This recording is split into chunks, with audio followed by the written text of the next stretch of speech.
Bienvenue. Pour quiconque a déjà mis les pieds au Salon des métiers d'art à Montréal, il y a ce moment magique.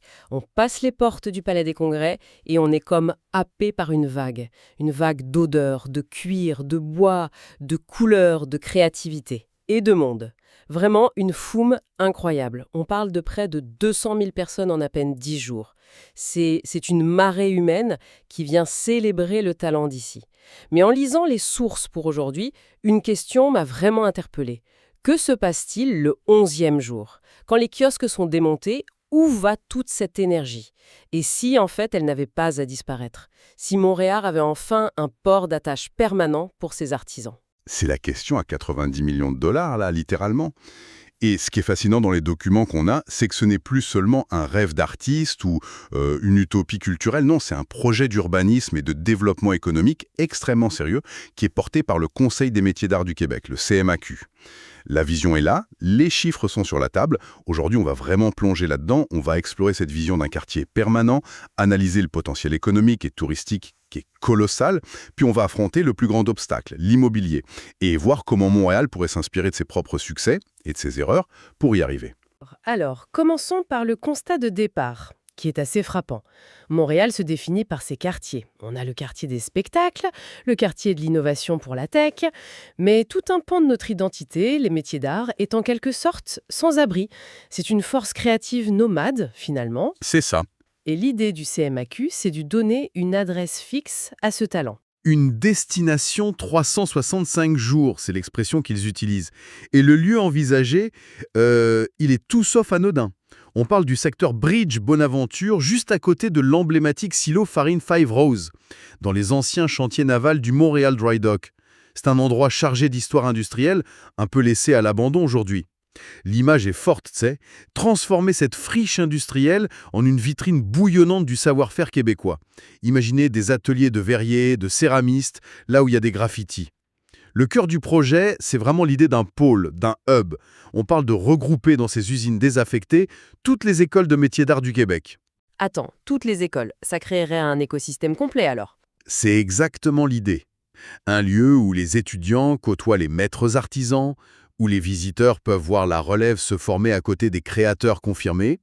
On ajoute à ça des artisans en résidence, des espaces verts, le canal de la Chine qui a 2 pas. C'est un projet d'envergure. Les documents parlent de près de 31 000 mètres carrés. C'est l'équivalent de presque 6 terrains de football, là. Et le coût estimé pour ce plan, 90 millions de dollars. Mais ce qui est intéressant, c'est qu'on ne part pas de zéro. Le quartier a déjà cette âme. Les forces de Montréal, le facteur d'orgue Jugé Sinclair, l'école de verrerie Espace Vert, ils sont déjà là. Ce sont les pionniers.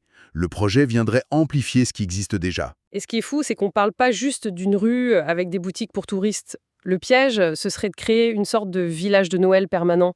Mais la vision qui est décrite dans les sources, elle est beaucoup plus ambitieuse. On parle de mixité fonctionnelle, le fameux modèle Live Work Play. C'est le trio gagnant. Les sources identifient 3 piliers essentiels. D'abord, des ateliers boutiques ouverts sur la rue où on peut voir l'artisan travailler. La transparence, c'est la magie de la création en direct. Ensuite, et ça c'est le point le plus critique, des logements abordables intégrés au projet. Ah oui, pour que les artisans puissent vivre sur place. Exactement. Ça évite que le quartier devienne juste une vitrine de 9 à 5. Et enfin, ce pôle éducatif pour former la relève et s'assurer que ses savoir-faire ne meurent pas. C'est un quartier qui vivrait 24 heures sur 24. Un projet de 90 millions, bon, la première question qui me vient en tête, c'est qui paye pour ça? Et surtout, au-delà du rêve culturel, est-ce que les chiffres tiennent la route? C'est là que le projet devient une véritable proposition d'affaires. Faut d'abord se rappeler que c'est pas une petite niche. Les ventes globales des métiers d'art au Québec, c'est plus de 300 millions de dollars par an. C'est une industrie. Mais le vrai moteur de financement d'un projet d'infrastructure comme celui-ci, le chaînon manquant comme le nomment les sources, c'est le tourisme. Donc, on ne demande pas une subvention pour la culture, on propose un investissement pour aller capter le portefeuille des touristes. Précisément, les analyses sont claires. Montréal perd des parts de marché face à des destinations comme Granville Island à Vancouver ou le Distillery District à Toronto. Ces villes-là ont compris que le touriste moderne, il veut plus seulement un souvenir made in China. Il veut une expérience authentique. Et c'est ça, la valeur touristique du projet. L'exemple qui est donné est parfait. On vient pas juste acheter un vase, on vient payer pour voir le verrier le souffler, peut-être même suivre un mini-cours. On monétise le savoir-faire lui-même, pas seulement l'objet. C'est l'économie de l'expérience. Et ça change complètement la donne au niveau des revenus, j'imagine. Le tableau dans nos sources est assez éloquent. Le panier moyen d'un visiteur dans un quartier comme ça, c'est estimé entre 85 et 150 $. On est loin du porte-clés à 10 $. Très loin. Et il y a un autre avantage qui est énorme pour une ville comme Montréal, la désaisonnalisation. L'hiver, notre offre touristique se contracte. Un quartier comme celui-ci, conçu comme un parcours où tu peux passer d'un atelier chauffé à un autre, ça devient une destination 4 saisons. C'est un refuge parfait pour un mois de février, ce qui sécurise les revenus des artisans toute l'année. Tu ajoutes à ça le potentiel d'allonger les séjours hôteliers d'une demi-journée, de capter le marché des cadeaux corporatifs des congressistes. L'argument est béton. Un dernier chiffre pour la route. Un touriste culturel, la cible ici, il dépense en moyenne 20% de plus qu'un touriste lambda. L'argent est sur la table. Ok. La vision est magnifique, le potentiel économique est là. Ça semble presque trop beau pour être vrai. Heureusement, Montréal n'a pas à sauter dans le vide. On a des modèles ici même pour s'inspirer. Et c'est là que ça devient vraiment intéressant, parce qu'ils ne sont pas tous des exemples à suivre aveuglement. C'est un point crucial de l'analyse, ça. Les sources se penchent sur 3 écosystèmes montréalais. Le premier, c'est le technopole Angus. C'est un peu le gold standard de l'économie sociale. Angus a prouvé qu'on pouvait revitaliser un quartier, être rentable tout en ayant une mission sociale et environnementale forte. C'est le modèle de gouvernance quasi parfait. Son seul défaut pour notre projet, c'est qu'il est un peu excentré du circuit touristique principal. D'accord. Le deuxième, c'est le bâtiment 7 à Pointe-Saint-Charles. Un projet citoyen incroyable. Exactement. Le bâtiment 7, c'est le modèle pour l'âme du projet. C'est un lieu de production, de fabrication, avec un accès communautaire aux outils. C'est un makerspace géant, authentique, avec les mains dans le cambouis. En revanche, il est beaucoup moins tourné vers la vente au détail, le côté plus léché qui est nécessaire pour attirer une clientèle touristique internationale. Et le troisième, c'est le mastodonte, le quartier des spectacles. Le succès international. C'est le succès et l'avertissement. Sur le plan de la diffusion, de la visibilité, de l'achalandage, c'est une réussite mondiale, personne ne peut le nier. Mais il y a un côté sombre. Attends, si je comprends bien, le quartier des spectacles, qu'on perçoit tous comme une réussite totale, est en fait un contre-exemple pour les créateurs. C'est un peu le baiser de la mort pour les artistes qu'il est censé célébrer. Ça, c'est un revirement assez puissant. C'est exactement ça. Le succès phénoménal du quartier des spectacles a provoqué une flambée de la valeur foncière. Résultat, les artistes et les organismes culturels qui étaient installés là ont été chassés par des loyers devenus impayables. Le quartier a réussi à attirer le public, mais il a vidé le lieu de ses créateurs. C'est le paradoxe tragique du succès.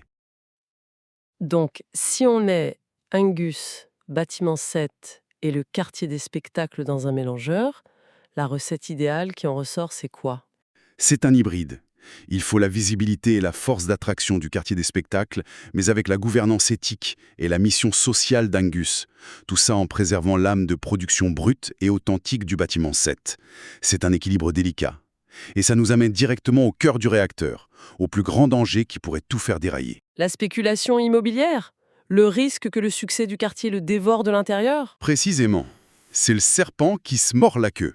Si le quartier devient le nouvel endroit branché de Montréal, les promoteurs vont débarquer, les valeurs vont exploser. Et les artisans, qui ont des revenus modestes, seront les premiers à devoir partir. On l'a vu dans le Meylen, dans le Plateau. J'ai un ami ébéniste qui a dû déménager son atelier 3 fois en 5 ans à cause des hausses de loyer. Ce risque, c'est pas théorique, c'est le cauchemar quotidien de beaucoup de créateurs. Le projet s'autodétruirait. C'est angoissant. Mais les sources, elles ne font pas que sonner l'alarme, elles proposent des outils pour désamorcer la bombe. Heureusement, oui. Il y a des solutions. La plus puissante, c'est la création d'une fiducie foncière communautaire. C'est un peu technique, mais l'idée est simple. Imagine que tu mets le terrain dans un coffre-fort. La fiducie devient la gardienne du terrain et sa mission, c'est pas de faire du profit, c'est de préserver la vocation artisanale du lieu à perpétuité. Les artisans peuvent louer ou acheter les bâtiments qui sont dessus, mais le sol lui-même n'est plus un produit spéculatif. Ça coupe l'herbe sous le pied des promoteurs qui voudraient tout racheter pour construire des condos de luxe. On sort le terrain du marché, tout simplement. C'est radical, mais ça semble être la seule façon. C'est la protection la plus solide. Une autre piste, c'est la taxation différenciée. La ville pourrait offrir un crédit de taxe aux propriétaires qui acceptent de louer à des artisans certifiés à des tarifs abordables. On crée une incitation fiscale à faire le bon choix. Sans ces garde-fous, le risque est immense de créer un quartier décor. Une belle coquille vide, magnifique sur Instagram, mais sans l'âme des créateurs qui sont censés l'habiter. Alors, si on réussit à mettre en place ces protections, si on arrive à bâtir ce quartier hybride, qu'est-ce qu'on crée, au final? Au-delà des dollars et des stratégies immobilières, quel est l'impact plus large? On crée ce que les sources appellent un conservatoire vivant. J'adore cette expression. C'est pas un musée où les savoir-faire sont derrière une vitre. C'est un lieu où ils sont pratiqués, transmis, réinventés chaque jour. On assure la survie de métiers comme l'ébénisterie, la lutherie, la céramique, des métiers qui font partie de notre patrimoine et qui risquent de disparaître. Mais c'est aussi un projet social. Un quartier où les gens vivent et travaillent 24/7, ça crée une animation de rue constante, des liens sociaux, de la sécurité. C'est un remède à l'anonymat des grandes villes. Et ultimement, c'est une question de fierté. C'est affirmer haut et fort que l'identité de Montréal, ce n'est pas juste le numérique et l'intelligence artificielle, c'est aussi la main, la matière, la création artisanale. En résumé, si je reprends les points clés, la demande économique est là, avec un marché de 300 millions. Le potentiel touristique est énorme, avec plus de 500 000 visiteurs potentiels par an qui n'attendent que ça. Le modèle urbain doit être un savant mélange de production, de commerce et de logement pour être vivant. Et le défi numéro 1, la spéculation, a des solutions même si elles demandent du courage politique. La conclusion des analyses qu'on a devant nous est sans équivoque. La réponse du marché à la question « Faut-il un quartier des métiers d'art ?» est un oui retentissant. La demande est là, l'argent des touristes est sur la table, il attend d'être capté. Montréal a le talent en surabondance, et Montréal a l'espace, avec ses friches industrielles qui nous demandent qu'à être réinventées. Tous les ingrédients sont réunis. Il ne manque que l'étincelle politique et financière pour lancer la machine. La balle est maintenant dans le camp des promoteurs visionnaires et des décideurs publics pour oser un montage financier qui protège l'artisan tout en dynamisant l'économie. Et ça nous laisse avec une dernière réflexion, qui va bien au-delà de ce projet. Au fond, quel genre de ville Montréal veut-elle devenir ? Une métropole qui se contente de célébrer son identité créative dans un événement éphémère de 10 jours avant de la laisser retourner sa précarité ?